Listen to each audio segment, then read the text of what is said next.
ملک کے اندر کوئی شخص ایسا نہیں رہ گیا، کوئی ادارہ ایسا نہیں رہ گیا جس کے بارے میں ہمارے دل بالکل صاف ہو،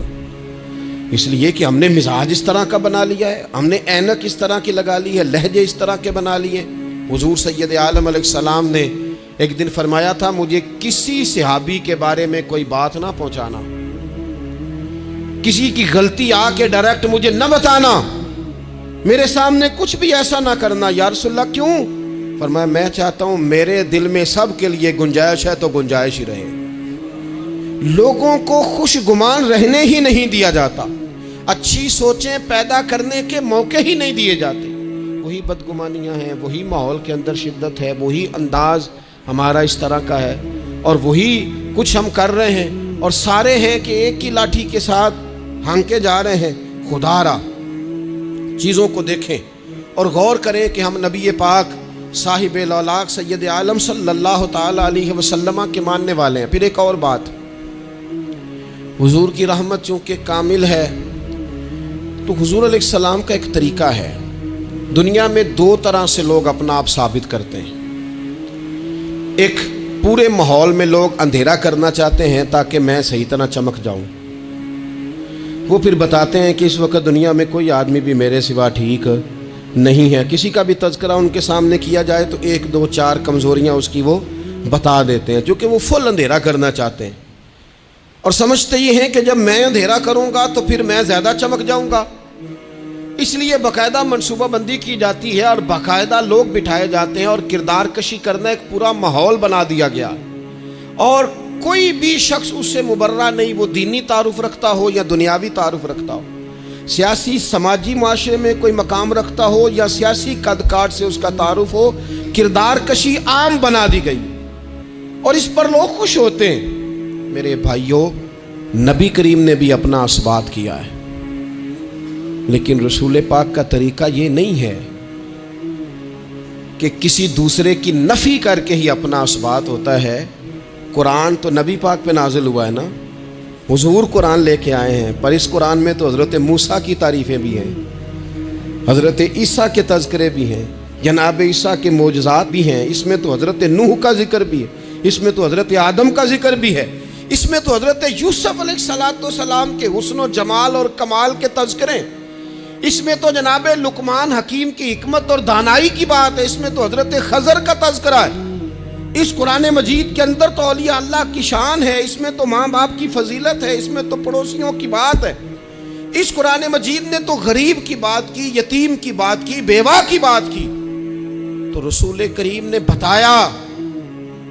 کہ دوسروں کو پیچھے کر کے اپنے آپ کو آگے نہیں کیا جا سکتا، تم سب کو ساتھ لے کے چلو، تمہیں اللہ امامت عطا فرما دے گا۔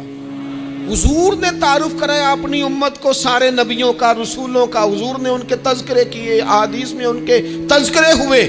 حضور نے ہر ایک کی شانیں بلند کر کر کے بیان کی اور فرمایا کسی نبی کی بات میرے ساتھ ملا کر اس طرح نہ کرنا کہ ان کی کسر شان ہو جائے معاذ اللہ،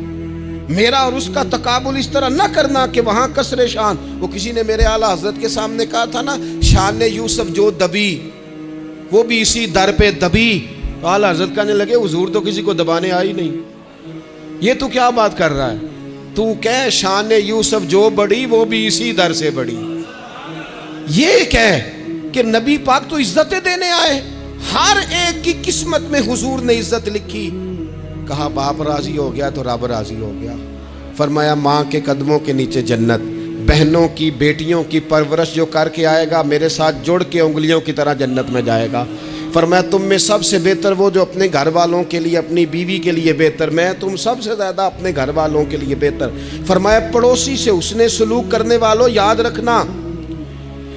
کہ اس کے تو حق اتنے زیادہ ہیں کہ ڈر ہے کہ کہیں وراثت میں شامل نہ کر دیا جائے۔ نبی پاک علیہ السلام نے فرمایا جو بی بی صرف حاملہ ہو، حاملہ، اسے رب کی بارگاہ میں اتنا ہی اجر ملتا ہے جتنا تلوار لے کے جہاد کرنے والے کو ثواب ملتا ہے، اور جب اس کے ہاں بچے کی ولادت ہوتی ہے اللہ اسے شہید جتنا درجہ دیتا ہے، اور جب وہ بچے کو دودھ پلاتی ہے تو ایک ایک گھونٹ کے بدلے رب غلام آزاد کرنے کا ثواب عطا کرتا ہے۔ یا رسول اللہ اسی کی صرف شان ہے؟ فرمایا نہیں، آدمی کے بال سفید ہو جائیں، مومن مسلمان سفید بالوں والا، اگر تم نے اس کی عزت کی تو سمجھ لینا تم نے اپنے رب کا احترام کیا ہے۔ یا رسول اللہ تاجر؟ تو فرمایا سچ بول کے تجارت کرنے والا تو قیامت میں نبیوں کے ساتھ ہوگا۔ یا رسول اللہ یہ عالم، یہ طلباء، یہ دور دراز سے آنے والے لوگ؟ تو محبوب نے فرمایا یہ تو کوئی ڈگری نہیں لیتے، پہلے دن ہی گھر سے نکلتے ہیں تو فرشتے پیروں کے نیچے پر بچھا دیتے ہیں۔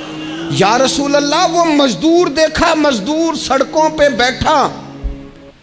رول گئے لوگ اپنے مطالبات کے لیے احتجاج کرتے۔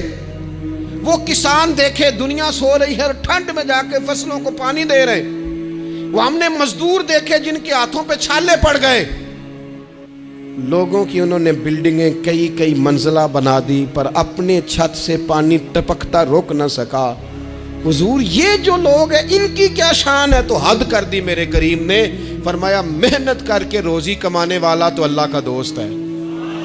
اس کو تو اللہ نے قرب دے دیا دوستی۔ تو نے ہر شخص کی قسمت میں یہ عزت لکھی اور آخری خطبے کی صورت میں بھی وصیت لکھی۔ حضور نے ہر شخص کو احترام دیا، ہر ایک کو اکرام دیا۔ لوگوں کو پیچھے دھکیل کے قد اونچا نہیں ہوتا،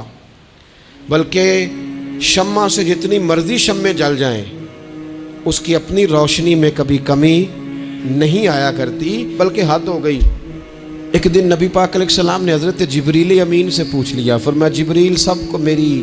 رحمت سے حصہ ملا ہے، آپ کو بھی کوئی ملا ہے؟ وہ ملا تو بتاؤ نا۔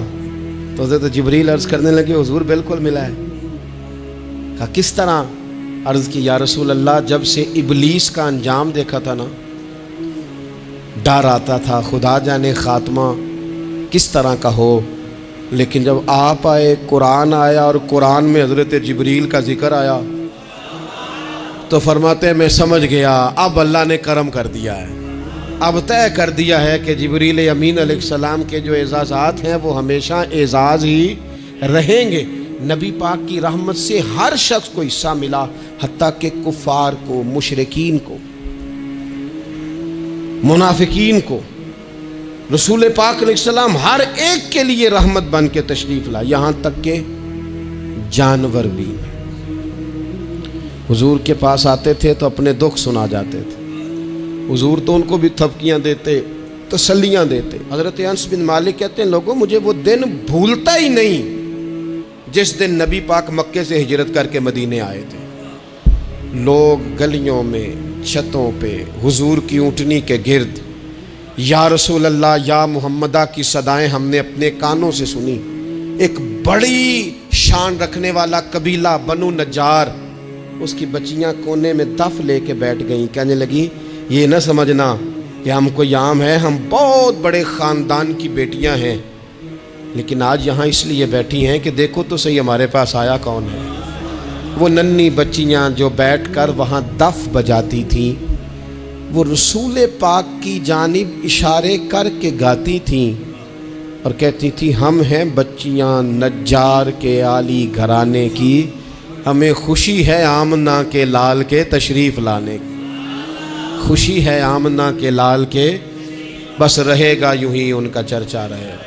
رہے گا یوں ہی ان کا، پڑے خاک ہو جائیں جل جانے والے۔ آخر دعویٰ